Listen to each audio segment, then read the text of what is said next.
نحمده ونصلي على رسوله الكريم اما بعد فاعوذ بالله من الشيطان الرجيم بسم الله الرحمن الرحيم وعن ابي امامة قال قال رسول الله صلى الله عليه وسلم من احب لله وابغض لله۔ سامعین اکرام، آج کے درس حدیث کا موضوع یہ ہے کہ ایمان کامل کیا ہے، کامل مؤمن کس کو کہتے ہیں۔ تو آقا علیہ الصلاۃ والسلام نے فرمایا کہ جو شخص اللہ ہی کے لیے محبت کرے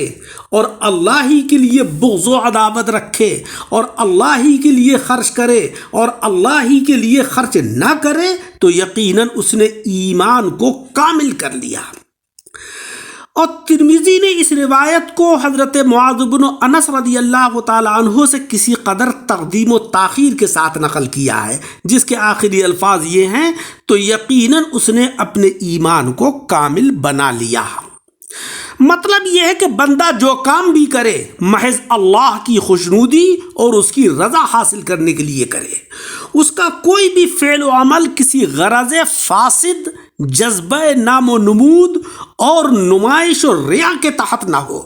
مثلا اگر وہ کسی سے محبت اور تعلق رکھتا ہے یا کسی سے دشمنی اور عداوت رکھتا ہے تو اس کی بنیاد محض نفس کی خواہش یا کسی دنیاوی مقصد اور غرض پر نہ ہو، بلکہ یہ دیکھے کہ کس شخص سے محبت رکھنا اللہ کے نزدیک پسندیدہ ہے اور کس سے نفرت اور دشمنی رکھنا اللہ کو مطلوب ہے۔ ظاہر ہے کہ اللہ کے نیک اور صالح اور فرمانبردار بندوں سے محبت کرنا چونکہ اللہ کے نزدیک پسندیدہ ہے، اس لیے وہ اس شخص سے محبت اور تعلق رکھے جو نیک اور صالح، اطاعت گزار اور مخلص اور مومن اور مسلمان ہو۔ اور چونکہ ایسے شخص سے بغض و عداوت رکھنا ہی اللہ کو مطلوب ہے کہ جو سرکش اور نافرما بردار ہو، اس لیے اس سے بغض و عداوت رکھے اور اس سے محبت کا تعلق قائم نہ کرے۔ اسی طریقے سے اپنا مال خرچ کرنے اور خرچ نہ کرنے کے بارے میں بھی اللہ ہی کی رضا اور خوشنودی کو سامنے رکھے، یعنی اگر خرچ کرے تو ایسے مقام پر اور ایسے مصارف میں خرچ کرے کہ جہاں خرچ کرنے کا حکم اللہ جل شانہ و عظم والہ نے دیا ہے، اور جن مصارف میں خرچ کرنا اللہ کو مطلوب اور پسندیدہ ہے، جہاں خرچ کرنا نہ صرف یہ کہ کوئی ثواب کا کام نہیں ہے بلکہ گناہ کو لازم کرتا ہے، وہاں خرچ کرنے سے اجتناب کرے، بچے۔ اور کسی ایسے شخص یا جماعت کے ساتھ مالی امداد اور معاونت نہ کرے جو اللہ کی نظر میں مقبول اور پسندیدہ نہ ہو۔ یہی وہ چیز ہے کہ جس کو تکمیل ایمان کا باعث قرار دیا گیا ہے۔ وعن ابی ذر قال قال رسول اللہ صلی اللہ علیہ وسلم افضل الاعمال الحب فی اللہ والبغض فی اللہ۔ آقا علیہ السلام نے فرمایا کہ باطنی اعمال میں سب سے افضل مرتبہ اس عمل کا ہے کہ اللہ ہی کے لیے کسی سے محبت ہو اور اللہ ہی کے لیے کسی سے بغض اور عداوت رکھی جائے۔ اگر بندے کا احساس اتنا لطیف اور اتنا پاکیزہ اور اس کا جذبہ اتنا عمدہ ہو جائے تو ظاہر ہے کہ قدم قدم پر یہی روشنی اس کی رہنمائی کرتی رہے گی، جس کا نتیجہ یہ ہوگا کہ وہ بری باتوں اور گناہوں سے بچتا رہے گا اور اچھی باتیں اور نیک کام کرتا رہے گا۔ اسی لیے اس جذبے کو بہترین عمل قرار دیا گیا ہے۔ آقا علیہ الصلاۃ والسلام سے یہ سوال ہوا کہ یا رسول اللہ، سب سے سچا مؤمن کون ہے؟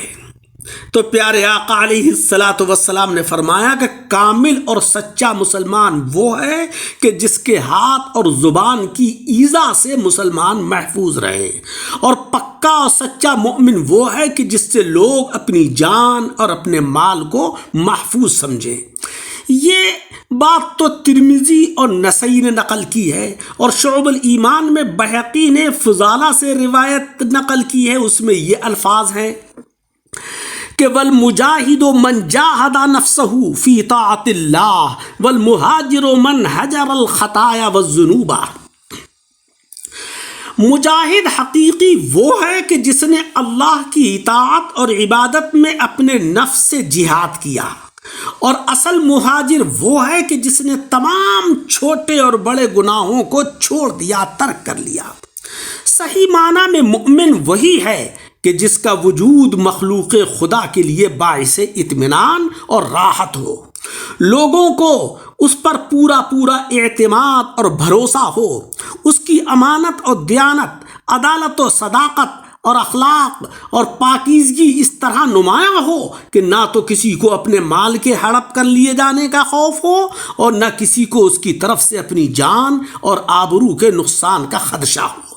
اور نہ کسی کے دل میں اس کی جانب سے کسی اور طرح کا خوف و ہراس ہو۔ حقیقی مجاہد وہ نہیں ہے کہ جو دشمنوں سے جنگ کرتا ہے، بلکہ مجاہد حقیقی طور پر وہ ہے کہ جو اپنے نفس امارہ سے جہاد کرتا ہے اور اللہ کی راہ میں بڑی سے بڑی قربانی پیش کرنے کے لیے اور اس کی اطاعت اور فرمانبرداری کی خاطر نفس کی تمام خواہشات کو موت کے گھاٹ اتار دیتا ہے۔ اسی طریقے سے حقیقی مہاجر وہ ہے کہ جس نے ان تمام چیزوں کو ترک کر دیا جن سے اللہ اور اللہ کے رسول نے منع کر رکھا ہو۔ اس لیے کہ ہجرت کی حکمت یہی ہے کہ مومن اطاعت الہی میں بغیر کسی رکاوٹ کے مصروف رہے اور اللہ نے جن چیزوں سے منع کر دیا ہے ان سے بچتا رہے۔ مہاجر کی حقیقی شان یہی ہے۔ امانت اور ایفائے عہد کی اہمیت کے سلسلے میں پیارے آقا علیہ السلام نے فرمایا، جو حضرت انس رضی اللہ تعالیٰ عنہ سے مروی ہے کہ آپ فرماتے ہیں کہ آقا علیہ السلام نے ایسا خطبہ کم ہی دیا ہوگا جس میں یہ نہیں فرمایا ہو کہ جس شخص میں امانت نہیں اس کا ایمان بھی کچھ نہیں،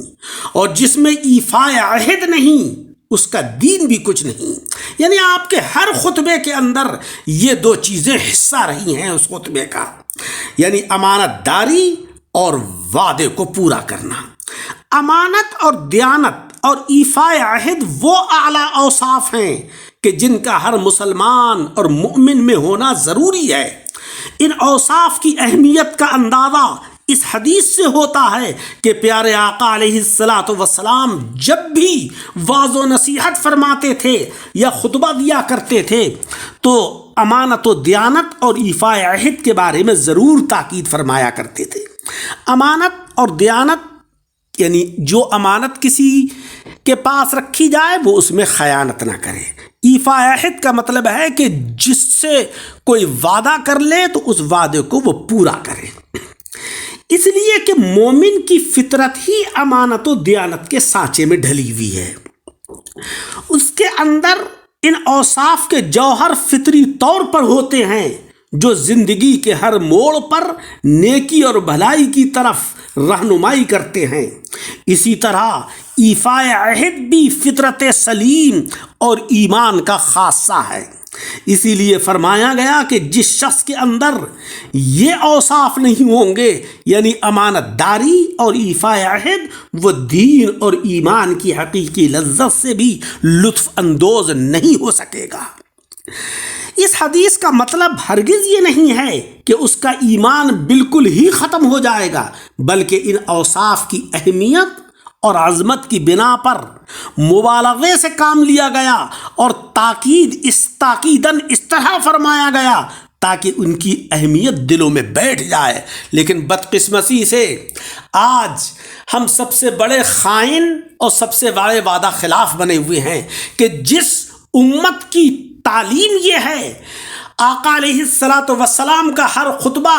ان تعلیمات سے لبریز رہا ہے کہ ہمارے پاس امانت رکھی جائے تو اس میں خیانت نہ کریں، اور جب کسی سے وعدہ کر لیں تو وعدہ خلافی نہ کریں۔ لیکن آج امت محمد مصطفیٰ صلی اللہ علیہ وسلم ان اعلیٰ اوصاف سے بھاگی ہوئی ہے، دور ہے۔ حضرات اکرام، اللہ تبارک و تعالیٰ سے دعا ہے کہ مولا رب العزت ہمیں سیرت جناب محمد مصطفیٰ صلی اللہ علیہ وسلم کے اوپر گامزن فرمائے اور اچھے اوصاف اور اچھی تعلیمات ہمارے اندر پیدا فرمائے. آمین بجاہ النبی الکریم وصلی اللہ علی خیر خلقہ ونور عرشہ سیدنا محمد وآلہ واصحابہ اجمعین. درس حدیث کو سن کر احباب کے ساتھ شیئر کریں اور ہمارے یوٹیوب چینل جس کا کہ مقصد قرآن عظیم اور احادیث مبارکہ کی تعلیمات کی اشاعت کرنا اور امت محمد مصطفیٰ صلی اللہ علیہ وسلم تک پہنچانا ہے، اس چینل کو لائک اور سبسکرائب کریں.